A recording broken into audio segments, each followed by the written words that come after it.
sungguh kasih setiamu,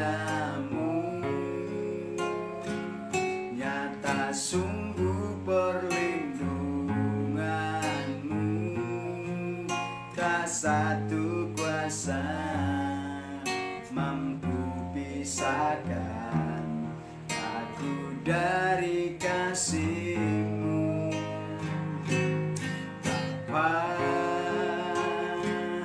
ajarku selalu hormati-Mu,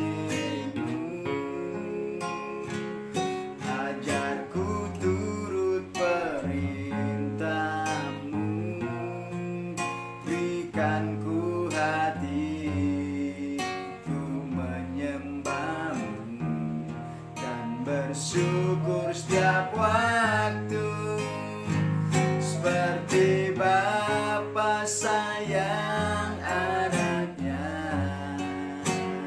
demikianlah Engkau mengasihiku. Kau jadikan biji mata-Mu, Kau berikan semua yang ada padamu, seperti Bapa sayang anaknya, demikianlah Kau menuntun langkahku. Hari depan indah Kau beri, rancangan-Mu yang terbaik bagimu.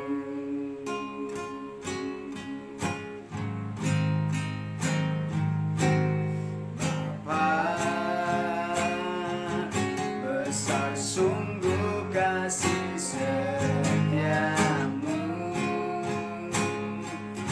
nyata sungguh perlindunganmu.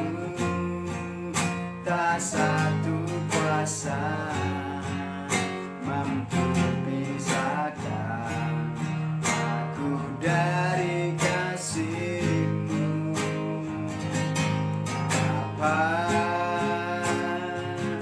ajarku selalu hormati-Mu, ajarku turut perintah-Mu, berikan ku hati untuk menyembah-Mu dan bersyukur setiap waktu, seperti Bapa sayang anaknya, demikianlah Engkau mengasihiku. Kau jadikan biji mata-Mu, Kau berikan semua yang ada padamu, seperti Bapa sayang anaknya,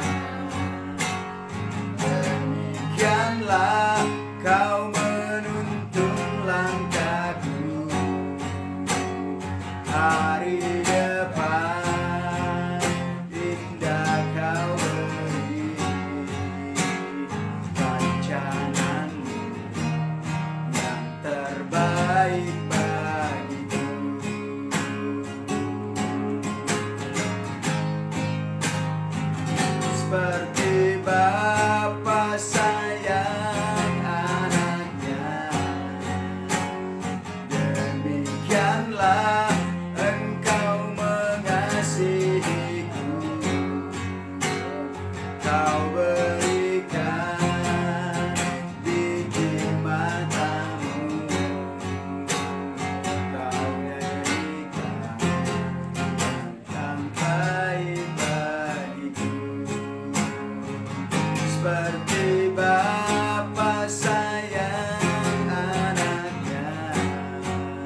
kasih Tuhan Yesus, Engkau Bapa yang baik, Bapa yang luar biasa, Bapa yang mengasihi kami.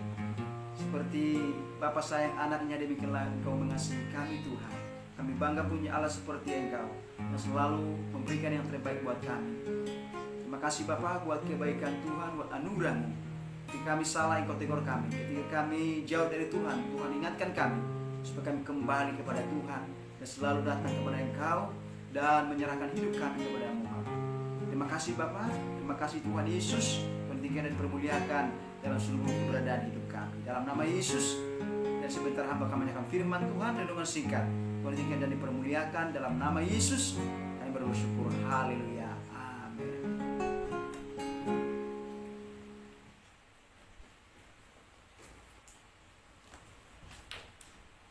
Salam saudara yang dikasihi Tuhan, saya akan menyampaikan renungan singkat itu tentang seperti Bapa sayang anaknya. Saya akan bacakan dalam firman Tuhan Amsal pasal yang ketiga ayat yang ke-11 dan 12. Demikianlah firman Tuhan. Hai anakku, janganlah engkau menolak didikan Tuhan, dan janganlah engkau bosan akan peringatannya. Karena Tuhan memberi ajaran kepada yang dikasihinya, seperti seorang ayah kepada anak yang disayanginya. Ternyata firman Tuhan ini mengajarkan buat kita supaya kita jangan bosan akan didikan Tuhan buat kita. Dan jangan pernah menolak didikan Tuhan. Jangan pernah bosan akan peringatan Tuhan, akan perintah Tuhan, akan firman Allah dalam hidup ini. Karena apa? Karena Allah kita itu sangat menyayangi kita. Bahkan dikatakan dalam firman Tuhan di sini, Dia akan mengasihi kita seperti seorang ayah sayang kepada anaknya. Artinya apa, saudara yang dikasihi Tuhan? Ketika kita jauh dari Tuhan, ketika kita melanggar perintah Tuhan, Tuhan tidak tinggal diam.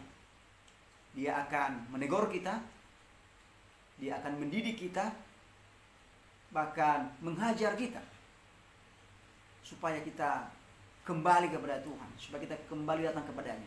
Artinya apa? Supaya kita jangan jauh dari Tuhan, karena kita adalah anaknya, karena kita dikasihinya, disayanginya. Orang yang tidak ditegur Tuhan, orang yang tidak disayangi Tuhan, karena dalam firman Tuhan bahwa dia itu tidak dikasihi Tuhan. Ketika dia salah, ketika dia melakukan dosa dan tidak ditegur Tuhan, tidak dihajar Tuhan, tidak dididik Tuhan, artinya apa? Dia tidak anak yang dikasihinya, tapi anak gampangan. Anak gampangan itu adalah ketika dia melakukan kesalahan, melakukan pelanggaran, maka dia tidak akan tegur. Contohlah, sebagai orang tua, anaknya itu melakukan kesalahan, ternyata tidak dia tegur, dia tidak hajar dan tidak nasihati. Artinya apa? Itu anak tidak dianggap sebagai anak, tapi anak gampangan. Tapi Tuhan kita beda. Dia akan menegur kita, Dia akan menghajar kita, mendidik kita supaya kembali kepadanya, supaya kita jangan terus-terus hidup di dalam pelanggaran kita. Itu sebagai bukti kasihnya kepada kita, karena kita adalah anaknya. Jadi kita bukan anak gampangan, tapi anak Tuhan yang selalu tetap dikasihi Tuhan. Oleh karena itu, jangan pernah bosan akan didikan Tuhan, jangan pernah bosan akan peringatannya, jangan pernah menolak didikan Tuhan dalam diri kita. Terima dengan sukacita, terima dengan syukur apa adanya, supaya kita melihat dan mengetahui bahwa Tuhan sangat mengasihi. Bahkan Tuhan mengatakan, Tuhan lebih dulu mengasihi kita dari segala-galanya. Oleh karena itu, jangan pernah kita menyalahkan Tuhan, menyalahkan sesama, menyalahkan siapapun. Karena didikan Tuhan itu adalah yang terbaik bagi kita. Dan jangan pernah kita mengatakan dalam diri kita, engkau jahat Tuhan, engkau Tuhan Yesus Kristus meninggalkanku. Jangan, saudara. Dia selalu datang kepada kita dan selalu melihat kita, memperhatikan kita, karena kita adalah anaknya. Oleh karena itu, ketika Dia memperhatikan kita, Maka ketika kita melakukan kesalahan, dia akan menegur kita karena kita adalah anaknya, miliknya dalam Tuhan. Ini yang saya bagikan, demikian dan permuliakan dalam hidup kita. Tuhan disenangkan dan diagungkan dalam seluruh kehidupan hidup kita. Terpujilah nama Tuhan selama-lamanya. Terima kasih Tuhan Yesus Kristus, biarlah firman-Mu menjadi rema buat kami dan kami mengerti kehendak-Mu, bahwa ketika kami salah, Tuhan tegur kami, Tuhan hajar kami, Tuhan didik kami kembali kepada Tuhan. Itu artinya Tuhan mengasihi kami, dan itu artinya kami adalah anak. Kami bersyukur punya Allah seperti Engkau. Seperti Bapa sayang anaknya, demikian juga Tuhan mengasihi kami, anak-anak-Mu, supaya kami tetap hidup di dalam kebenaran-Mu, hidup di dalam firman-Mu, hidup dalam kasih setia Tuhan yang luar biasa. Terima kasih Tuhan Yesus Kristus buat firman-Mu, biar Roh Kudus menerjemahkan lebih dalam lagi dalam hidup kami. Terpujilah Engkau Tuhan Yesus Kristus selama-lamanya. Berkati seluruh umat-Mu, anak-anak-Mu dimana berada, biar tetap mengasihi Tuhan, tidak bosan akan didikan Tuhan, tidak bosan akan perintah Tuhan, tapi taat dan setia melakukannya, karena Tuhan selalu mengasihi setiap orang dan menegurnya, karena dia adalah anak-Mu dan milik. Terpujilah Engkau Tuhan Yesus Kristus. Tuhan diagungkan dan muliakan selama-lamanya. Dalam nama Yesus Kristus kami bersyukur. Haleluya. Amin.